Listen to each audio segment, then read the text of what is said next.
Hey everybody, we are here with an impressions video, and Trey, please turn the sound off. I know you like to watch stuff while we do things. But recently we took part in the Splatoon Global Test Fire, and we wanted to talk to you guys about it a little bit more in depth of our thoughts and opinions. So we're not going to really discuss the gameplay because we kind of went over that in... Did we introduce ourselves? Yeah, my name is Chris. My name is Trey. We're the console freaks. Just in case you didn't know. Yeah, just in case you missed it. And, well, we're not really going to discuss the gameplay mechanics and stuff, unless it's, it falls under stuff we like or don't like. This is more of a general impressions. So I figure the best way to start would be, when did we first hear about Splatoon? So, Trey?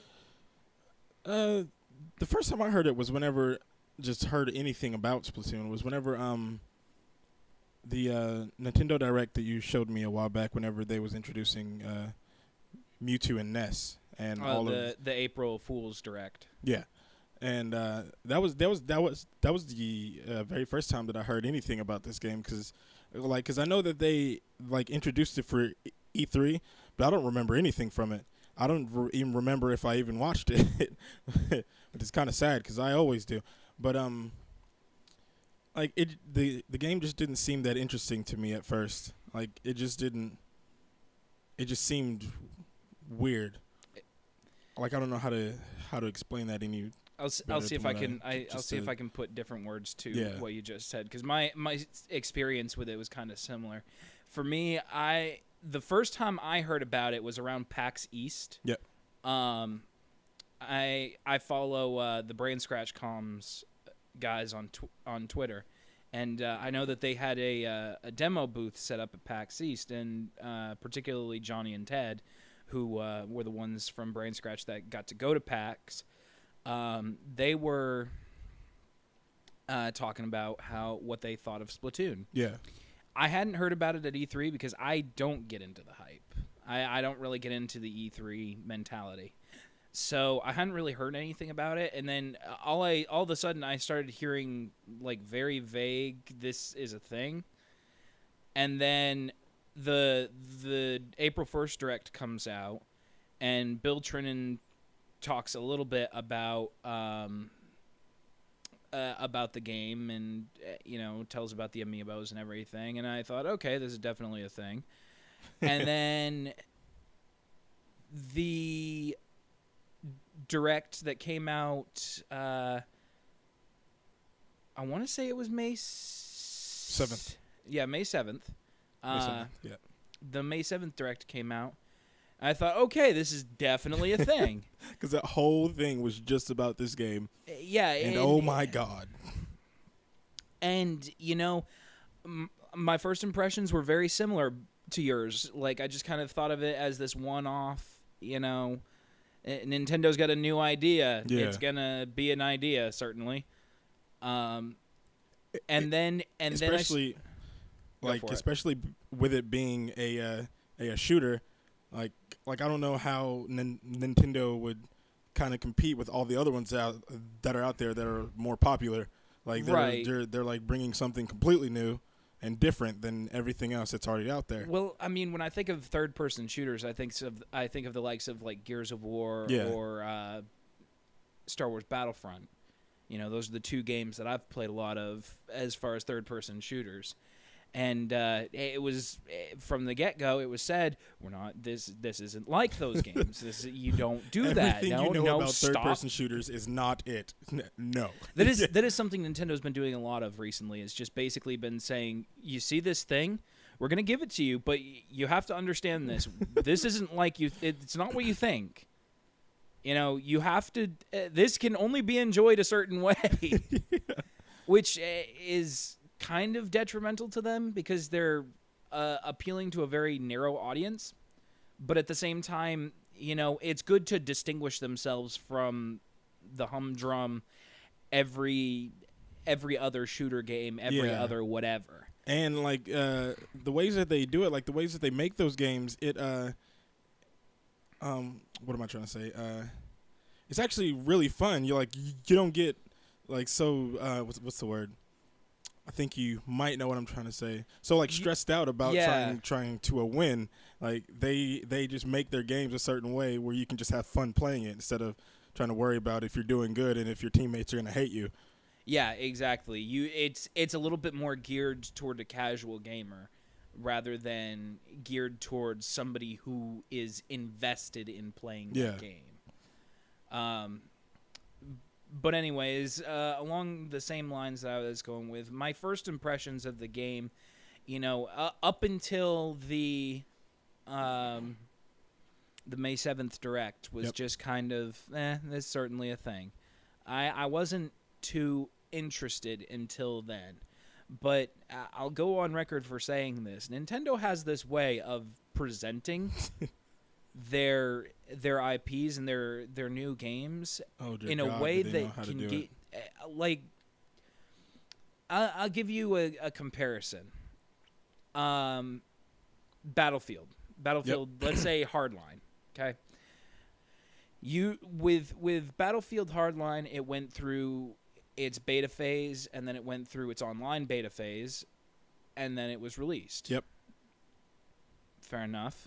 It gave plenty of time for people to be interested, but at the same time, it kind of overstayed its welcome, I guess. Like, after you were done, after you downloaded all the betas and everything, you could just play them. Yeah. There's playable demos. You could play them whenever the hell you wanted. And that's good, but at the same time, it's kind of detrimental because if you can sit there and play a demo, chances are, like, you're going to get sick of it eventually. Yeah, that's true. And the more you allow yourself to play a game consecutively, the more you're probably going to get sick of it. Whereas with this game in particular, but other games as well, they kind of give you just enough to get you interested. And then they yank it away. And then they yank it away. Yeah, exactly. And then they take it away and tell you, no, you're not allowed anymore. Yeah, pretty much. And that just makes you want it even more. Exactly. So, like I know with, I think it was Smite, how Smite was supposed to be, if I'm remembering this correctly, Smite was supposed to be a game that was supposed to be sold, but it's free. And everybody's just playing it. You can just play it if you want to play it. It's like just free to play, but it's not supposed to be. And like it just everybody's already been playing it, and what am I trying to say? it gets old. Yeah. Okay. Yeah. Gotcha. Like it just makes no sense why you would do that if you would just let like a game be played for a really long time knowing that you're eventually going to try to sell it, but it's free. It just makes no sense to me. Right, and it should be mentioned that particularly with Splatoon, the global test fire was it was more of a server test, and it basically consisted of 3 1-hour sessions at various times of the day, and anyone could download the demo, anybody could take part of it in it, but it really just boiled down to, now I don't know what I'm trying to say, but it didn't give you so much that like you had all the fun that you were going to have with the game in that time. That, and I like how it was just my bad. How it was just online and just exclusively just for you playing with other people instead of they trying to throw out the single player mode, because I know that there is one.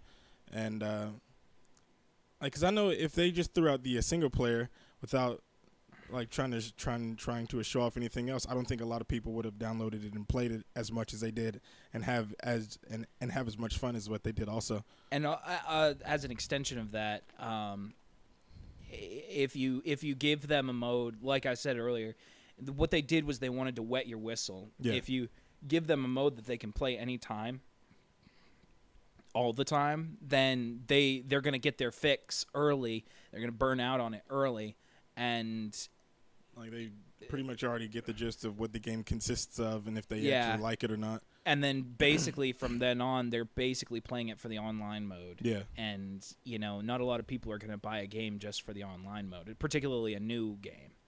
But anyways, the next topic of conversation that I wanted to bring up was our first gameplay experience. And I'm actually going to start this one. So when I first started playing Splatoon, I sat down. It was 11 o'clock at night. Set up to record my normal stuff because we wanted to bring you guys footage to go along with these videos. And immediately after I started, there was a communication error. Yeah. And I thought, Nintendo?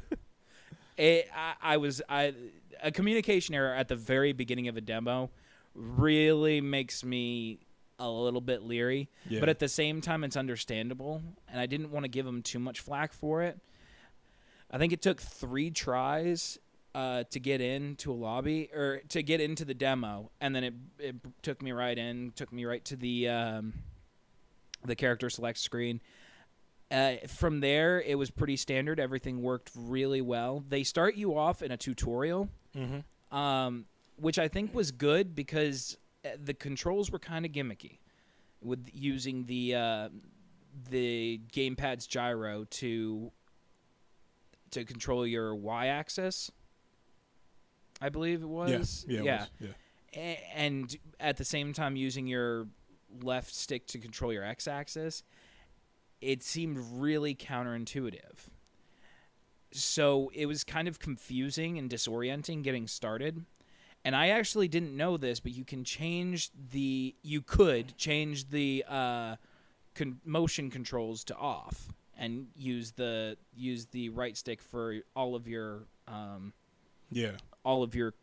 camera needs. I didn't know that, so I spent my entire session using the gyro.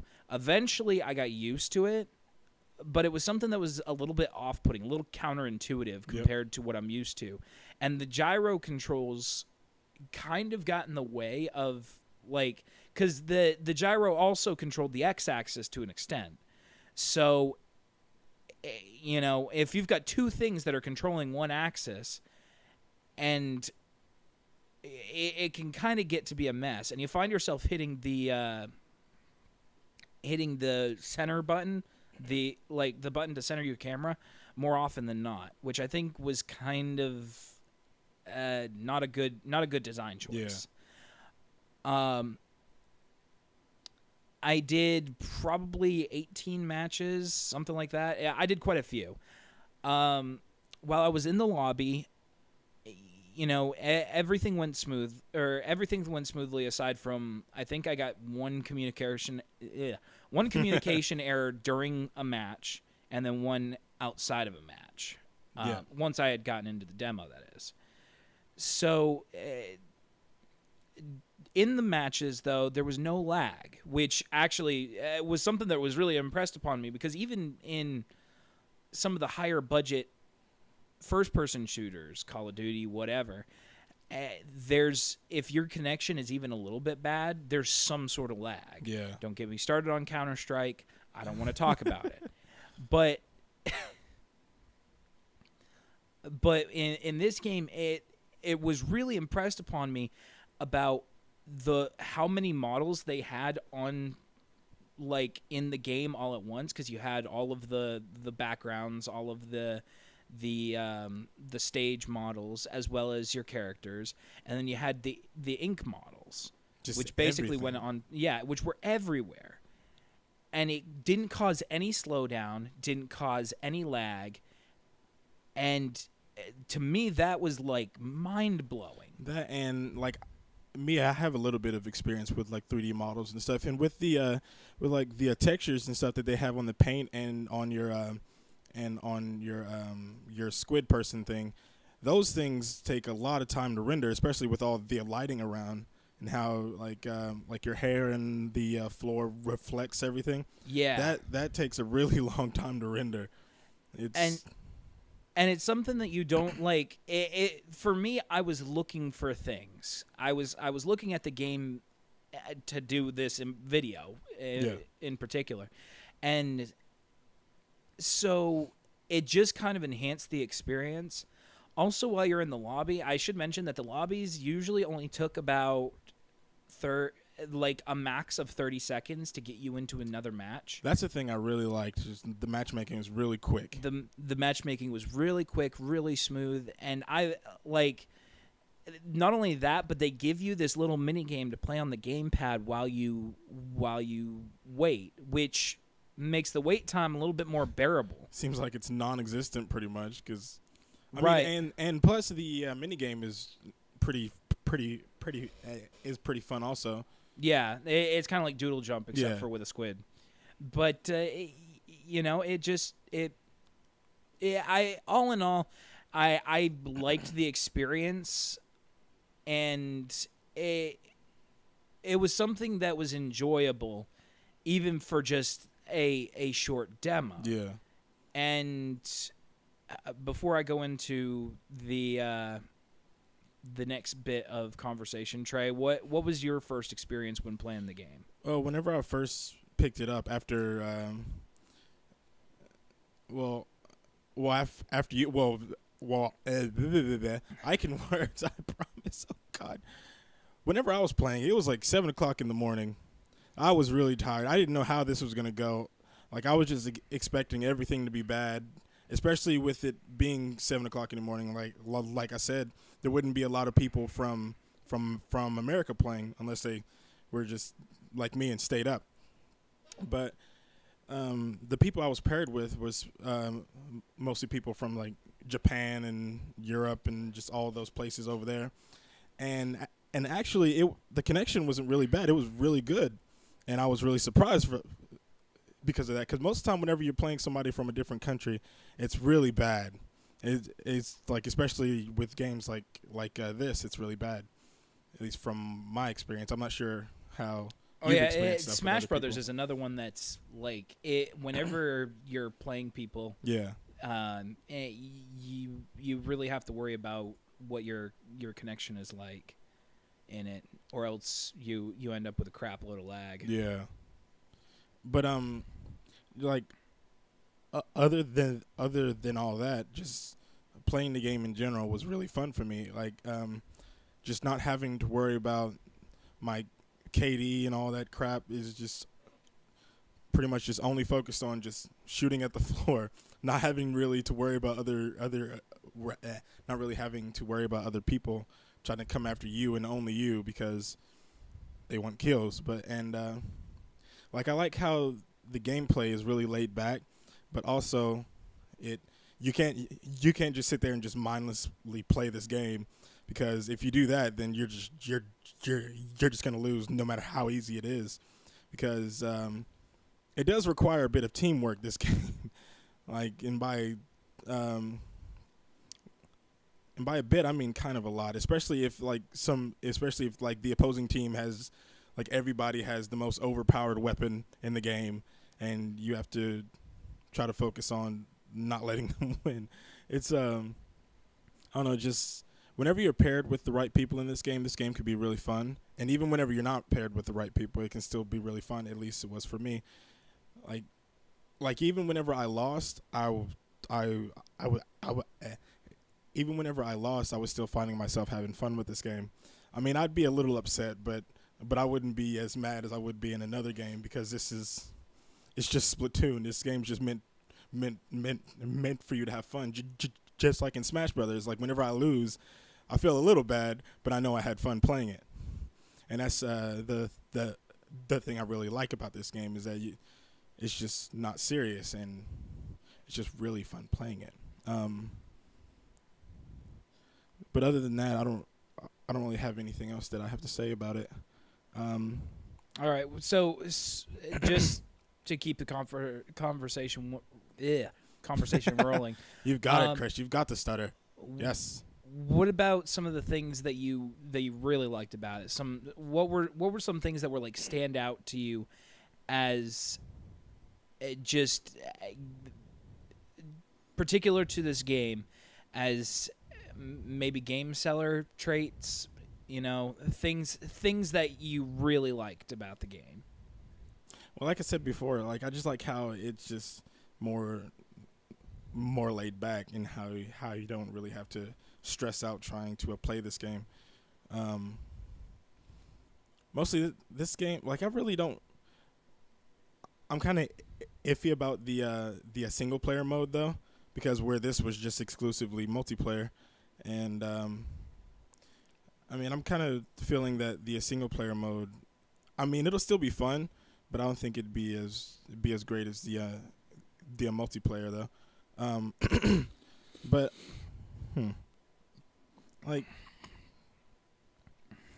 I think just the whole multiplayer experience is what I enjoyed the most out of this game. Just being able to play with other people and just trying to see how much of a mess you can make. It was just really fun. I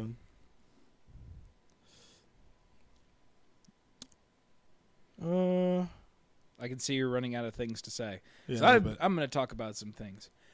First of all, one of the things that I liked the most about this particular, maybe not necessarily the demo, but the game in general, is that first of all, like you said earlier, it's more geared towards people who want to have fun playing a game, and I mean, to me, once again, I kind of compare it to other games in the shooter genre, and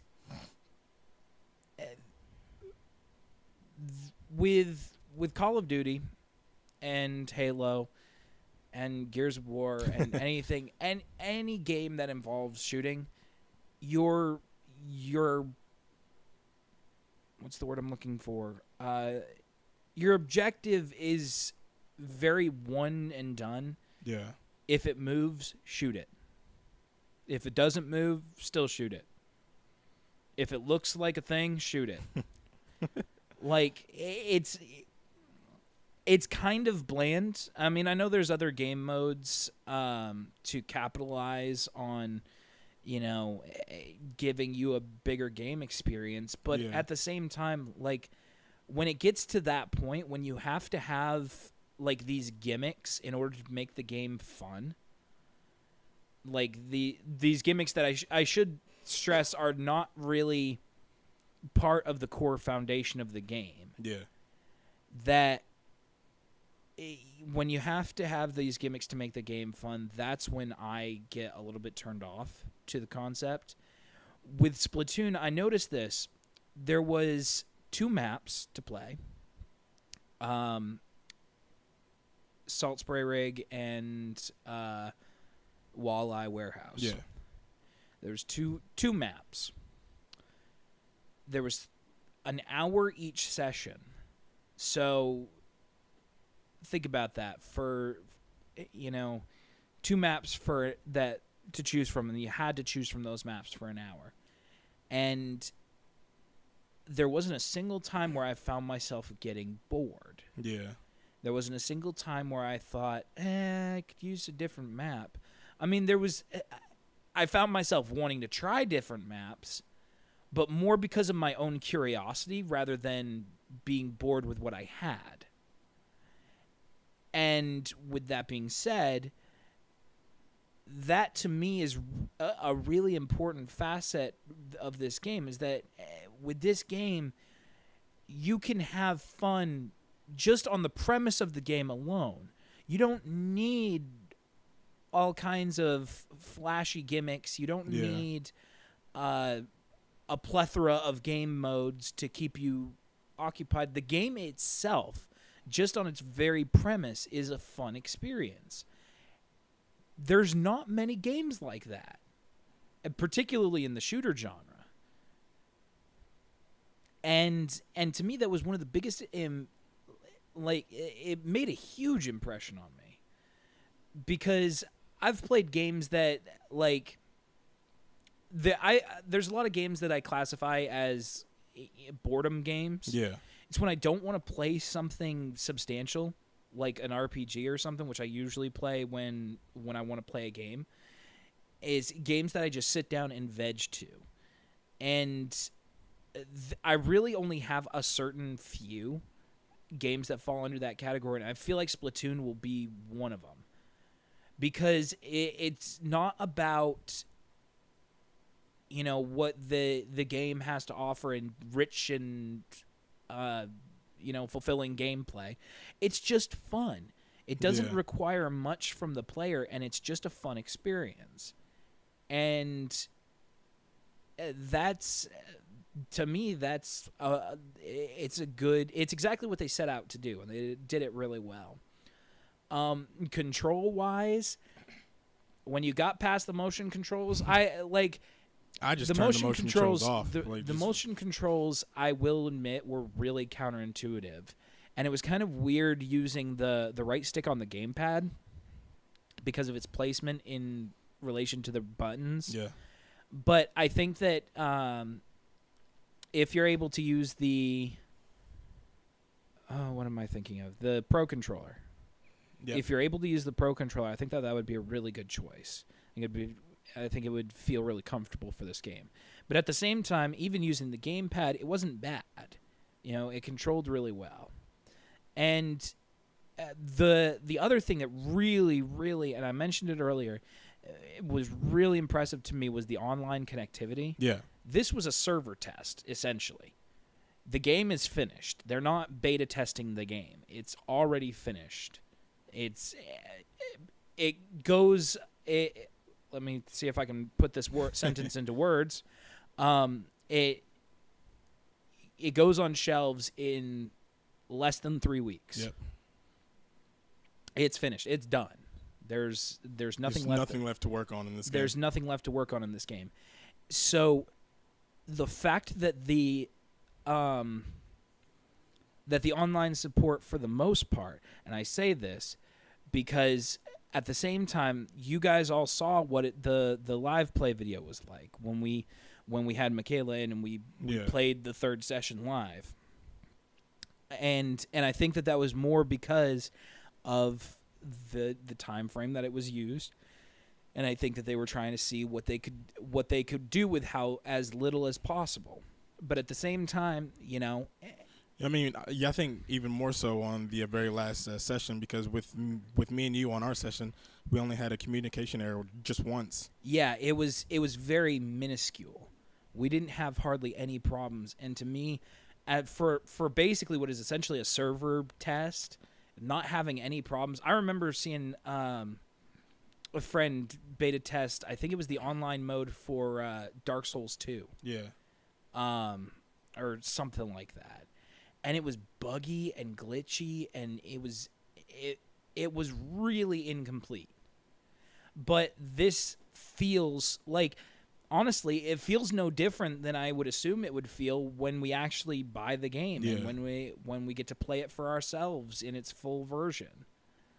So to me, you can't do it better. Like there's really no way of better having a server test than basically having everything work perfectly. With that said, though, there are few little things here and there. What are some of the things that you didn't like, or maybe thought that could be changed? Well, the roller for one. The roller is kind of overpowered, and by kind I mean a lot. Just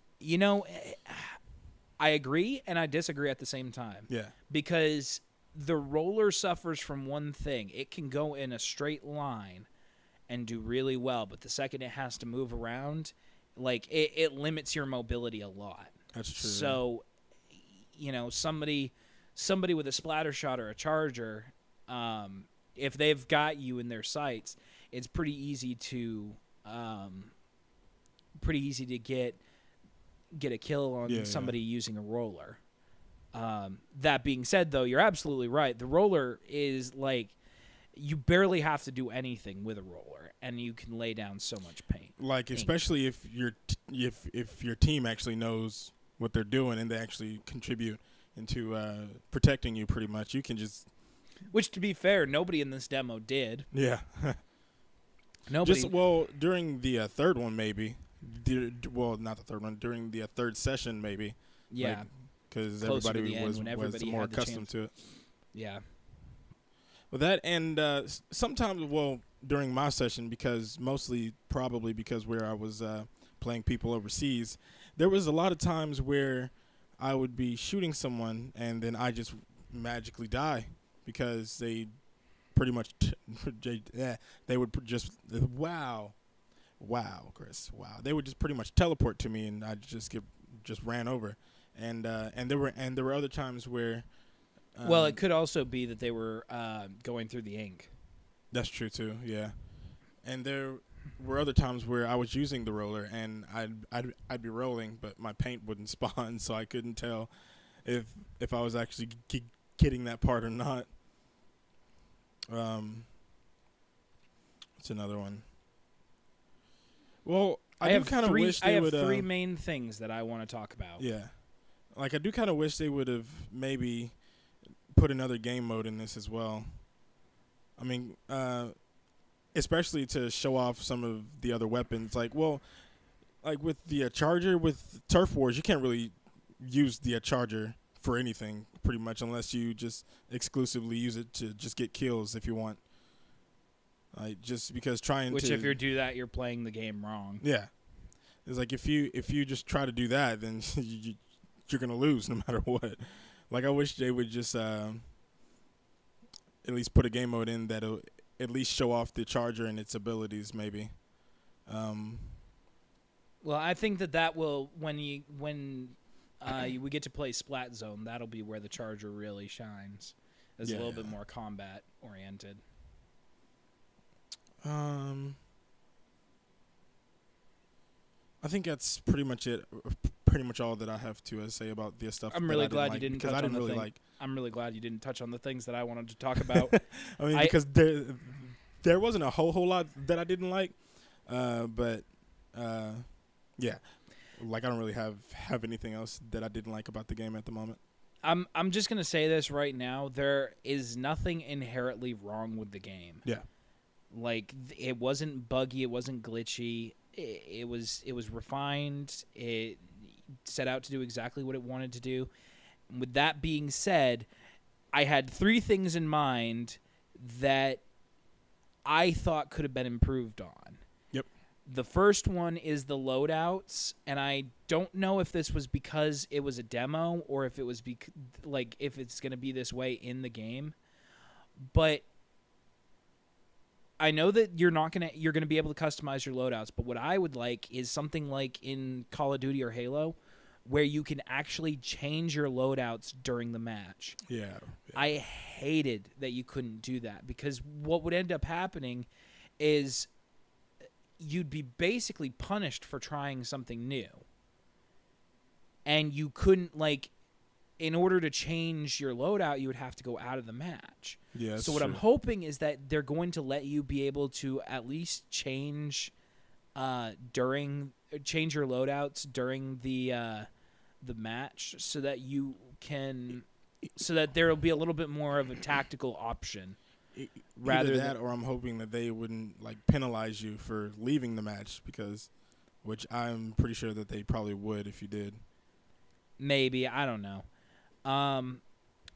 One of the other things that I noticed, and this was not I'm more understanding of this than the last nitpick. Yeah.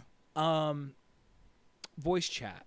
There's no voice chat in this game, which for a shooter, not really a good thing to not have, because once again, it opens up more tactical options. Yep. I understand they do have the little thing in the bottom left where you can. It's a shout ping. To your That's it. And yeah, but no one really used it whenever I was playing. I only saw it a couple times. It's really it just served to be a thing, but it. My brain just stopped for half a second there. Rebooting. The Apple loading ball. Oh yes. God. When you have voice chat, you have all these tactical options, but at the same time, the reason why Nintendo is not putting voice chat in their games is because of the target audience.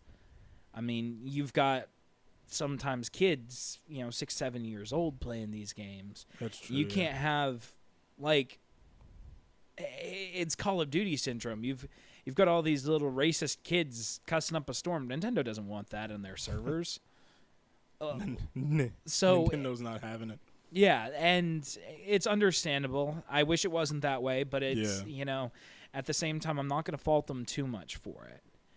And what was the third one? I have to think of this again. I don't even remember the third one now. I had 3 things. I really did. Your brain's just like, nope, not happening. Nope, it's not coming to me. Really, when it comes to this game, it gives so much for everybody that there's not much really wrong with it. And that is really good for a first print. Yeah. For the initial release, having the core gameplay work basically more or less flawlessly. Yeah, I do like how they did that instead of just throwing like a like an early access type thing out there already, and then just making patches for it as they go along. Like, I like how the game's pretty much already done and they just testing out the servers. They wanted to give you a quality experience. Yeah. And I think that as for the longevity, I think that that's going to be a really good move on their part, because Nintendo is working on building their library of console-selling games at the moment, because the Wii U does not sell well, understandably. But at the same time, the games, like a lot of the games that they're coming out with, are just that. They're console sellers. They're the kind of games that you buy a console to play. Yeah. For me, I always have to have 4 console-selling games in order to get a console. I don't have that with the PS4 or the Xbox One. Yeah. I have that. I got it with the Wii U finally after Smash 4 was released. And, this is going to be one of those that is going to help them more than hinder them, because it's catering to a different market of gamers. And I really hope that this works well for them, truly. Any final thoughts, Trey? Not much to be said that hasn't already been said. Yeah. Yeah.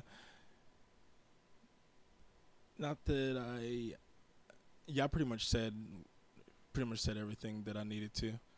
I've said this. I am the same way. So with that, we're going to cut this off here. Thank you guys for watching. Hope you guys have enjoyed our Splatoon coverage. Be on the lookout, because when this game drops on May 29th, I think is when it comes out, we're going to be playing the ever-living crap out of it. Yeah. Hopefully, I'd say that we're going to be trying to get some community stuff going with maybe hosting some tournaments. I'm waiting for the Smash 4 tournament mode to go live to try to get people in and do Smash 4. I have a lot of ambitions when it comes to community stuff. So hopefully, actually, before we end this, I want to ask you a question about the map layouts and what you thought about them. Just how the maps were laid out. Okay. They're okay. It was one of those things where there wasn't anything inherently good or bad about them. They were just simply there. And I think it was that way on purpose. Don't bring your A game to the demo. Yeah. Like, everything worked very solid. Every map gave you the option to use your abilities to their fullest extent. And so with that, there's nothing really to complain about. But at the same time, there's nothing overwhelmingly good about the maps. Yeah. They're just there. So, hopefully when, we get to get the full game and there's more maps and everything, we'll have a little bit more to work with. That's just my opinion, though. Yeah, I feel the same way. Yeah, yeah. I do like how on one of the maps, I forgot what the map was called. It's not the warehouse one. It's the other one. Oh, Salt Spray Rig. Yeah, yeah. I like how on Salt Spray Wig they actually give you a little bit. They just like automatically give you this one area that you can just cover with your own paint and just not have to worry about it. But sometimes it kind of sucks because at the end of the match, sometimes that's the only thing that you have. Yeah. That makes me feel really bad. It's a little bit I had that happen to demoralizing. me one game. Like I thought I was doing good, and then I saw the final image because I didn't look down at the gamepad whenever I was playing to see the map. And the only thing we had was the little thing that they give to us, and that's it. Everything else was the opposite team. Made me feel bad, Chris. Made me feel sad, Trey. Oh, okay. But anyways, thank you guys for watching. Be on the lookout for more stuff. We will see you guys next time. Goodbye.